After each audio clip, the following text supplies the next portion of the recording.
Batzorde teknikoa bildu da gaur goizean, egoera epidemiologikoaren azterketa bat egin du, baita gaurko datuak ere, eta zentzu hortan, konstatatu egin dugu egoera ez dela ona, joera, azkeneko aste hauetako joera ona izan da, baina une honetan kontutan hartuta zein da gure inguruko egoera eta zeintzuk dira dauzkagun mehatxuak, ezin gara erlajatu, ezin gara lasai geratu, eta alde hortatik jarraituko dugu aztertzen egoera, ia egunero, datorren ostiralean beste bilera bat egingo du batzorde teknikoak, eta datorren astelehenean baita ere.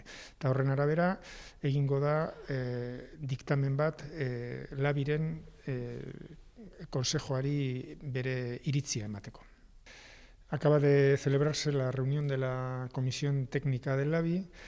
Se han analizado los datos actuales, la evolución epidemiológica.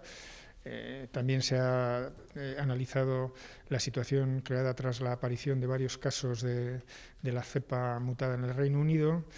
El análisis de la situación es preocupante, ¿no? La evolución de las últimas semanas es una buena evolución, sin embargo la situación es mala, no estamos todavía en una buena situación epidemiológica y por lo tanto hay que mantener una vigilancia estrecha en los próximos días y por eso la Comisión Técnica se va a volver a reunir este próximo viernes y también el próximo lunes.